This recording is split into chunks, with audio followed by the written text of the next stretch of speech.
tassa bhagavato arahato samma sambuddhassa.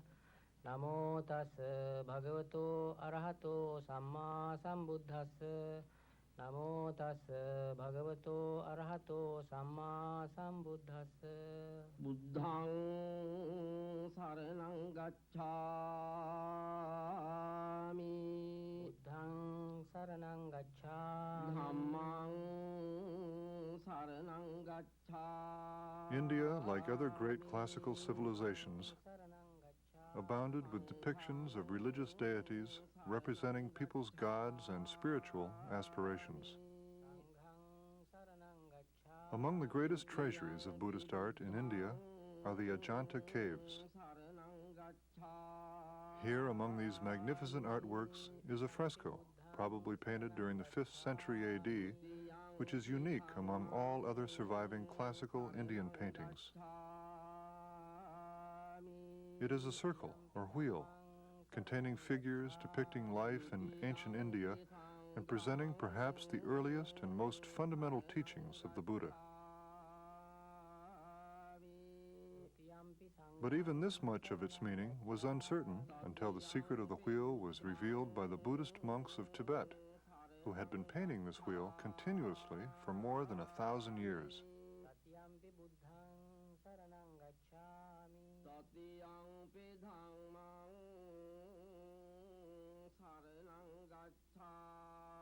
The teachings of Buddhism faded from India after the Muslim invasions of the 9th to 12th centuries AD. During that time, many Indian Buddhist monks journeyed northward beyond the Himalayas to Tibet. Isolated from much of the turmoil of India and China, Tibetan monks preserved the teachings of Indian Buddhism. Ironically, it was the 1959 Chinese takeover of Tibet that forced thousands of Tibetan monks into exile southward over the Himalaya mountains into India, Nepal, and the rest of the world. Along with their other teachings, Tibetan monks describe the secrets of this wheel, which they call the Wheel of Life. In Tibetan, Sipe Korlo. In Sanskrit, Bhavachakra. Eminent Tibetan scholars cited Sanskrit scriptures such as the Vinaya Sutra and the Bhikshuni Vibhanga, which quote the Buddha as saying, Ananda, the two great teachers, Shariputra and Maudgalyana, will not always be present. Therefore, I advise that a 5-part wheel be painted in the vestibule. Many details of this wheel may have been prescribed by the Buddha to the palace artist of an Indian king named Bimbisara, who then presented it to the king Uttayana as a gift. In the 8th century AD, the image of the wheel was brought to Tibet by Bande Yeshi and painted on Tibet's first monastery called Samye Ling. Today, Tibetan monks still use this possibly 2,500-year-old visual aid to describe the Buddha's most central teachings, the Four Noble Truths, the truth of suffering, the truth of the cause of suffering, the truth of cessation, and the truth to the path to the cessation of suffering. The truth of suffering is the doctrine that life for all creatures is essentially bound together with the unpleasant and the miserable. This is the most prominent of the Four Noble Truths described by the wheel. Suffering pervades all the 3 realms of the Buddhist universe, the form realm, the formless realm, and the desire realm.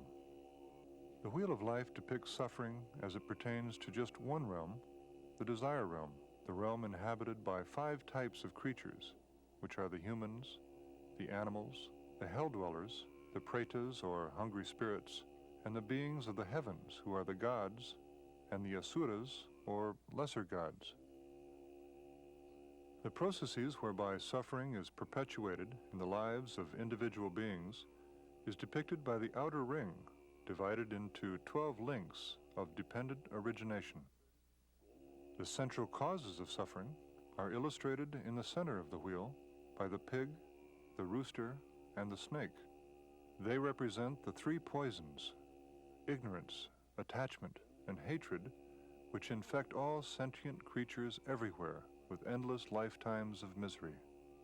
The horrible grasp which our ignorance attachment and hatred have over our future lives is symbolized by Yama, the so-called Lord of Death, who holds the futures of all beings in his jaws and claws. The potential for a cessation from suffering is merely indicated here by the full moon, which, with its cooling light, represents nirvana. The path leading to that nirvana is indicated by an image of the Buddha, pointing his finger to the moon, and by verses at the bottom of the painting. The effects of either virtuous or non-virtuous actions are illustrated by the figures in the white and black inner circle.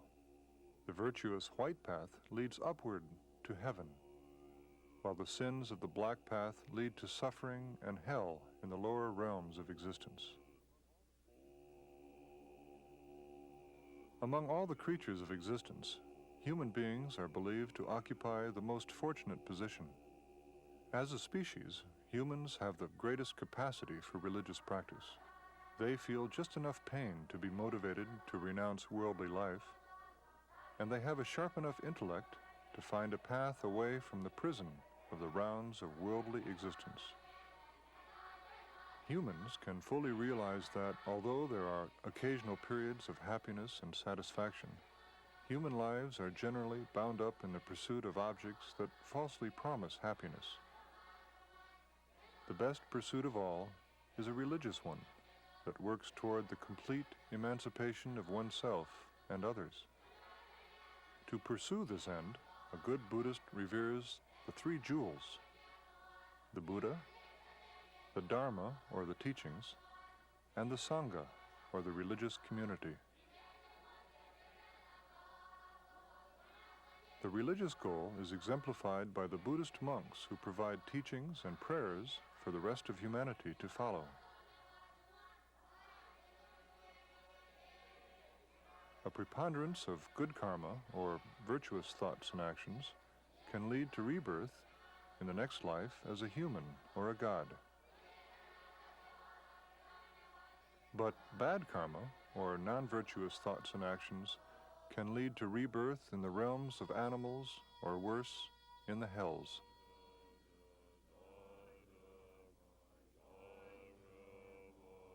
Depending on the quality of one's karma, a human reborn as an animal can experience a life as easy as that of a household cat, or as horrid as a laboratory test animal or an animal of prey.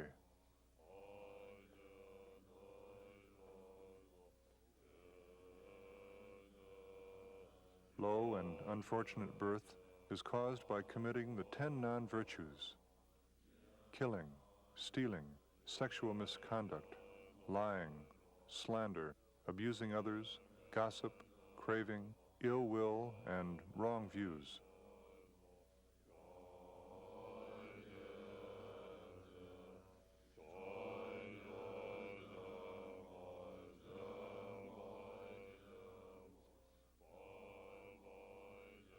Still worse karma can cause rebirth as an avaricious spirit called a preta, or a hungry ghost. These miserable creatures constantly crave food and drink, but their necks are too long and too thin to permit food to pass into their stomachs. Something as cool as ice cream would burn their tongues and lips.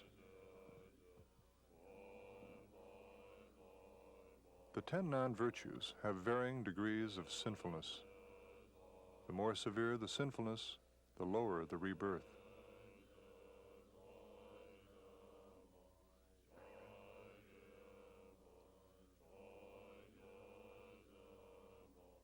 Still lower than the hungry ghosts are the realms of hell, preserved for those with the worst karma.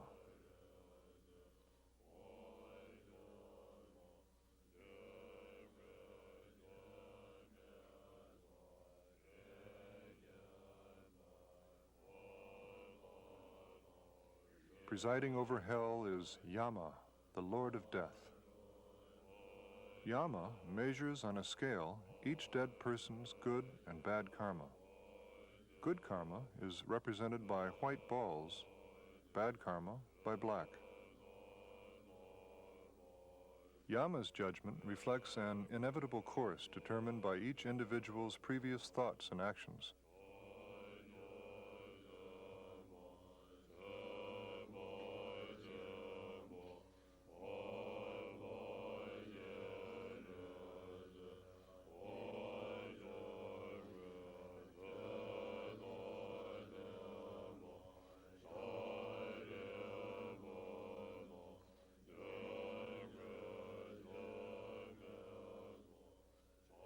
Good karma produces rebirth in the heavens of the devas, or gods, and asuras, or lesser gods.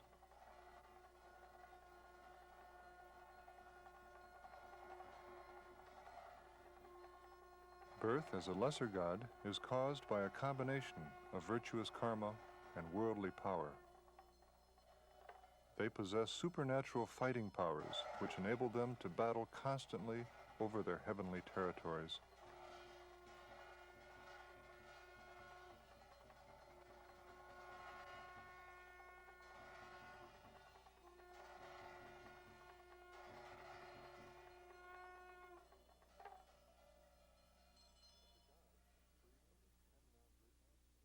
But the gods, free from the 10 non-virtues in a previous life, simply enjoy themselves for thousands of years. They think that their joy is permanent.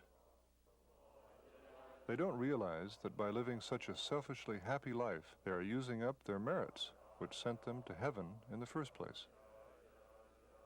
Eventually, they use up their merits and die a death full of mental anguish, and come crashing down to life in the human realm or the 3 bad realms.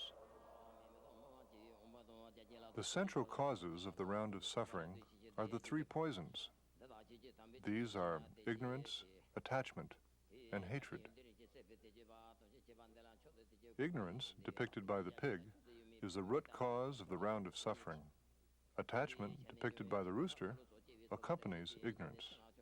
Hatred, symbolized by the snake, arises from attachment. The 3 poisons chase each other round and round, causing endless cycles of suffering, cycles which can only be broken by cultivating the wisdom and method of a Buddha.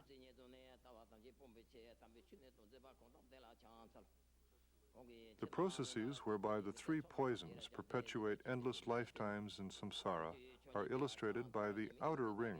Here, the 12 links of dependent origination describe how someone's ignorance influences the qualities of mind, body, and even the surrounding environment. Ignorance, the first link in the chain of samsara, is symbolized by a blind person who gropes in darkness without directly seeing reality. Ignorance is blind to the true nature of the self and the world around. It fails to see that temporary worldly pleasures are the causes of future misery. Karma, the second link, is the result of ignorance because it colors all mental and physical activities with relative degrees of good and bad. Like a potter molding clay, the relative qualities of each mental and physical act determine the shape of things to come. Consciousness, the third link, when conditioned by ignorance and karma of a previous life, flits back and forth like a monkey from one object to the next. Human consciousness begins with conception, the fertile conjoining of the sperm and egg together with a mind conditioned by previous lives. Name and form, the fourth link, depend on the quality of consciousness. They are analogous to a mind and body, here represented by an oarsman steering a boat down the river. Mind and body are the basis for the 6 senses, the fifth link. They are the organs for touching, tasting, smelling, hearing, seeing, and mental perceptions.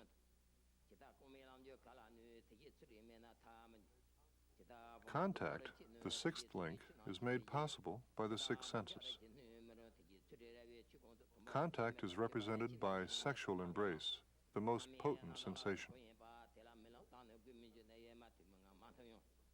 Feeling, the 7th link, arises from contact with the outside world.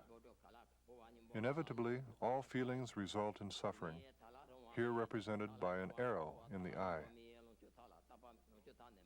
Craving, the eighth link, is the result of feeling. For example, the feeling of a sexual embrace produces a craving for more. But craving can include the strong desire to be separated from an unpleasant object. Attachment, the ninth link, is represented by a person grasping for the fruit of previous desires. The quality of the next life is influenced by the kind of objects to which one is attached in the present life. The 10th link is called existence because it is a mental and physical state of being which foretells the nature of the next lifetime.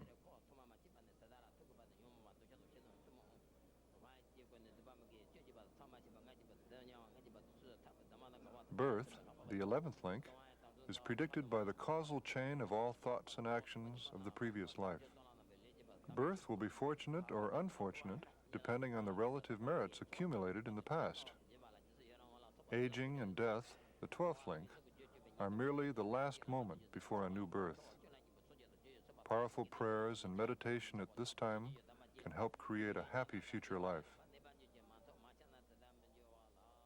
According to Buddhist doctrine, all ordinary sentient beings are bound to continual rebirth in samsara, the round of suffering. Human beings are tied to the links of dependent origination, and their only hope for release is by following the path of the teachings of wisdom and morality taught by the Buddha. The path of the Buddha leads to the cessation of suffering and the final escape from the evil clutches of yama, and from the horrible grasp of one's own ignorance, attachment, and hatred.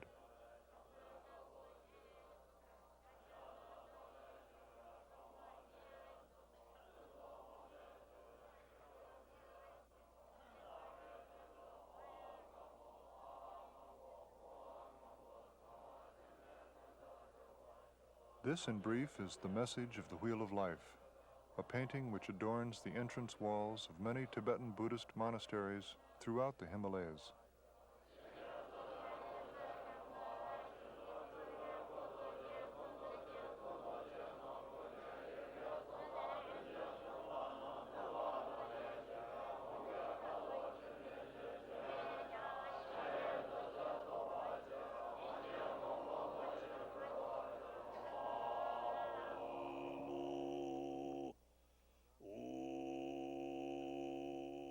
Yama symbolizes the death grip of karma over the future of all living things. Karma is the accumulated seed bank of mental and physical activities which promote more suffering and prevent the realization of nirvana. Karma is caused by the three poisons: ignorance, attachment, and hatred. Ignorance is the root cause. Ignorance is defined as not understanding and not believing the so-called four seals, which are: all originating things are impermanent, all defiled things are linked to suffering, all things are empty, and nirvana is peace.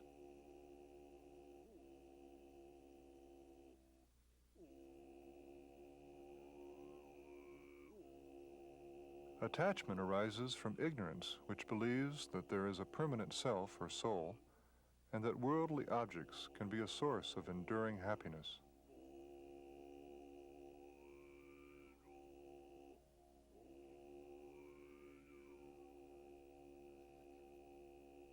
Hatred arises from attachment. We tend to hate those who already have what we dearly desire, as well as those who dearly desire what we have.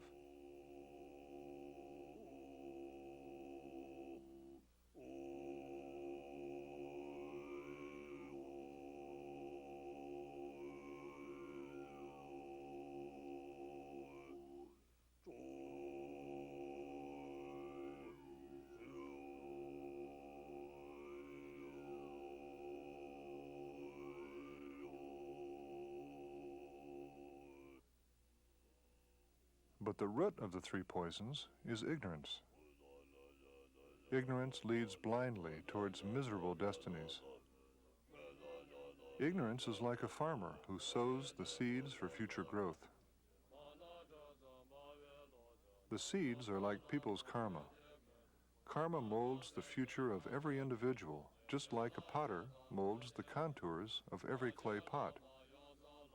Consciousness is the field into which the seeds of karma are planted by ignorance, the farmer. Consciousness implanted with ignorance will grow wild like the monkey. Name and form, or mind and body, are like a passenger in a boat. The mind joins the body through the pleasures and pains of life. Mind and body experience the outside world through the windows of the six senses. How and what they perceive depend on the qualities of mind and body conditioned by ignorance. Contact with the world is made possible by the six senses.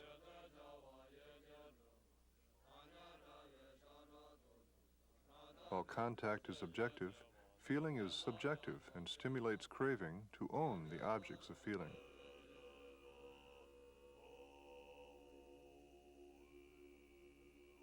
Craving is the intense urge to possess the objects of our feelings.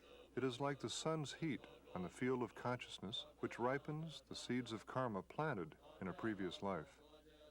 Attachment moistens the seeds of karma, helping them to bear their inevitable fruit. The 10th link, called existence, is like the fertilizer spread on the warm, moist field of consciousness. A new birth carries with it the consciousness and the karmic seeds produced in the previous life.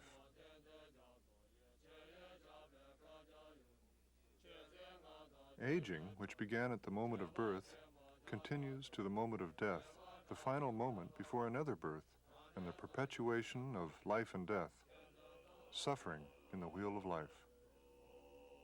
Samsara, or the uninterrupted round of lifetimes of suffering, has 6 prisons. They are the realms of hells, hungry ghosts, animals, humans, lesser gods, and gods. Of these, the prison of human existence provides the best chance for escape. For those in the prison of human existence, the life of a Buddhist monk offers the most direct escape. The monks transmit the teachings of the Buddha and provide examples of ethics and wisdom which can serve as paths to freedom. Yet most humans ignore the chance to be free.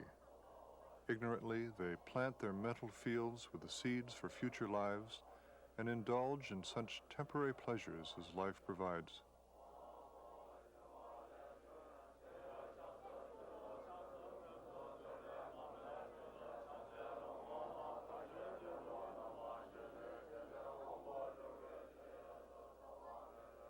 Only a few realize that they are imprisoned by their own ignorance, attachment, and hatred. Those wise few follow the teaching of the Buddha along the pathway to freedom.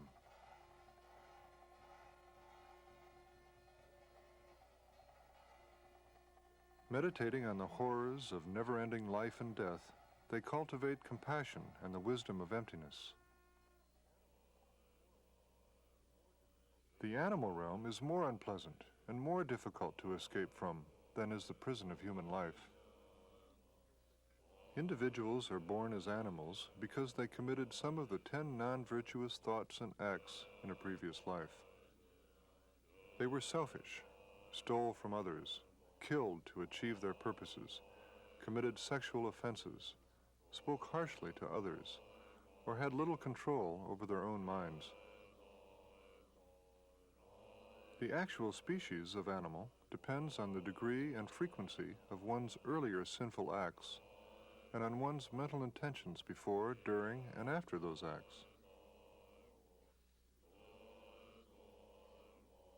Suffering here is proportional to the sinful act, with distinctions, for example, between killing in self-defense, manslaughter, and first, second, or third-degree murder. But an animal's life is usually short. Therefore, a prison term in the animal realm is far preferable to a prison term in either the realms of hell or of the hungry ghosts. A prison term in the realm of the pretas, or hungry ghosts, can be infinitely longer and more difficult than a prison term in the realm of the animals. Pretas are constantly allured by visions of sensual delight, only to be burned by their touch. Their long necks and bloated bellies are manifestations of their constant cravings and dissatisfaction. In a previous life, the hungry ghosts committed such crimes as stealing, lying, killing, or sexual abuse, while motivated by extreme selfishness and avarice.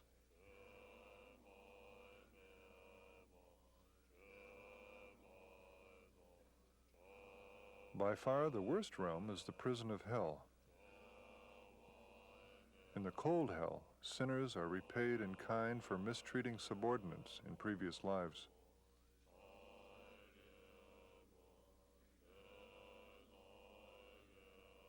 In the hot hells, evildoers are continuously boiled and burnt for causing others similar pain.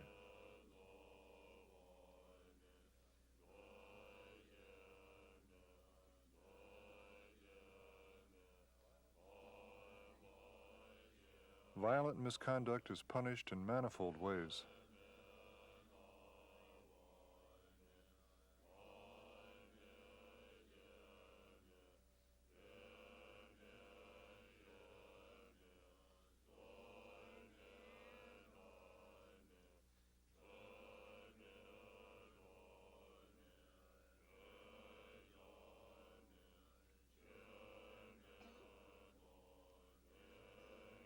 Murder and persecution are repaid by horrifying acts of torture.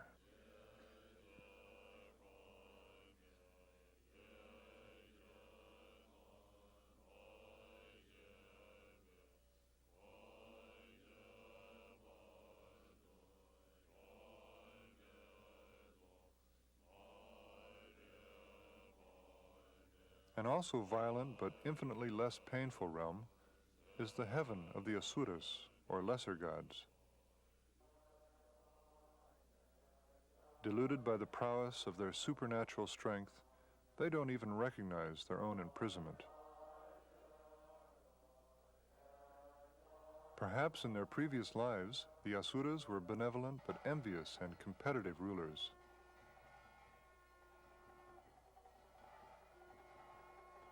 Even though many of their actions may have caused others pain, still their motivation was generally good.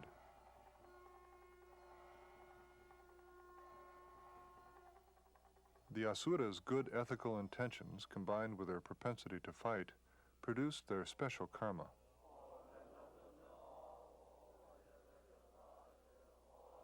After the virtuous seeds of previous good acts have ripened, flowered, and wilted, the Asuras will die and fall to rebirth in a far less pleasant prison.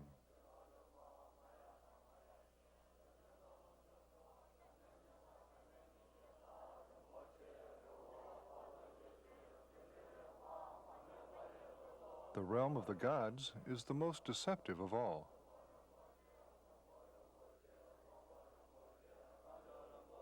How could these heavenly beings believe they're in prison?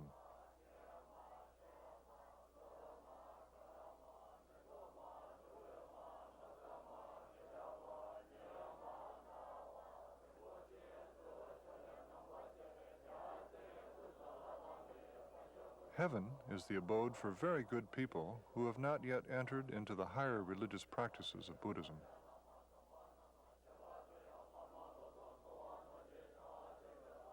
Had they practiced a higher meditation and a higher wisdom to accompany their basic good conduct, they may have escaped samsara forever.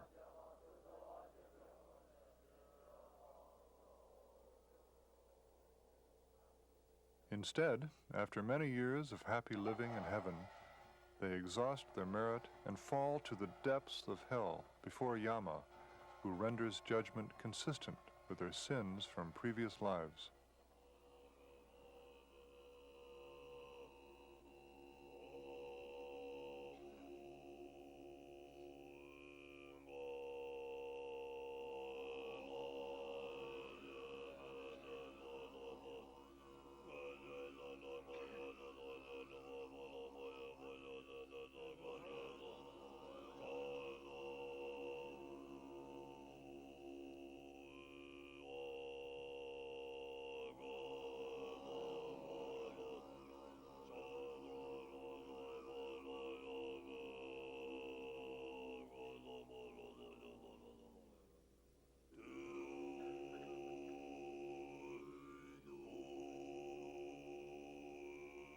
tragedy of these former gods is poignant. Having reached the summits of heaven, they find that they are still prone to death, which was predicted by birth, and birth caused by an earlier existence, and to existence, which was molded by attachment, and to attachment caused by craving, and to craving caused by feeling, and to feeling caused by contact, and to contact made possible by the six senses, and to the six senses based on name and form, body and mind, and to name and form arising from consciousness, and to consciousness infected by karma, and to karma planted by ignorance, and to ignorance which lacks the realization of the Four Noble Truths. Of all the causes of imprisonment in the wheel of life, ignorance is the root. It gives rise to attachment and hatred, which infect all sentient life with the disease of rebirth in the wheel of life.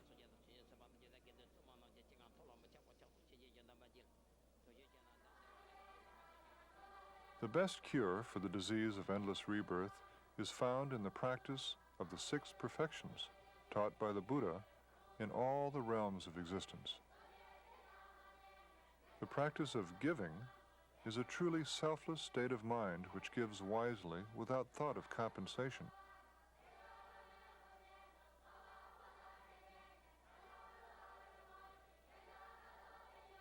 The practice of the perfection of morality is the abstention from non-virtues and the cultivation of virtuous thoughts and actions. This, as are all the six perfections, based on the vow to achieve enlightenment for the sake of all other beings. The practice of the perfection of patience is the inner armor guarding against frustration with oneself and guarding against harsh words, hatred, and violent actions against others. The practice of the perfection of perseverance is the constant, enthusiastic application of one's effort towards meditation and the practice of morality. The practice of the perfection of meditation is the perfect control of the mind to concentrate without distraction.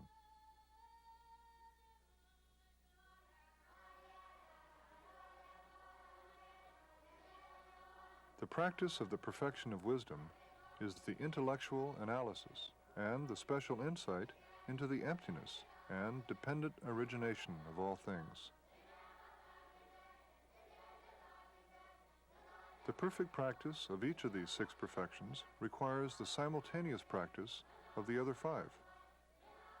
When these have been accomplished, the truth of the path has been completed, and the mind is free from suffering. One is free from the obstacles which impede perfect knowledge. This freedom, or extinction of suffering and of all mental obstacles, is nirvana, the truth of the highest cessation. And these are the secrets hidden in the frescoes at Ajanta, which were revealed by the Buddhist teachers of Tibet. The Wheel of Life contains the message of the Four Noble Truths, taught in India by the Buddha 2,500 years ago. Bhagavato arahato samma sambuddhassa Buddhaṃ saranang gacchāmi Buddhaṃ saranang gacchāmi Dhammaṃ saranang gacchāmi Dhammang saranang gacchāmi Sanghaṃ saranang gacchāmi Sanghang saranang gacchāmi Dutiyampi buddhaṃ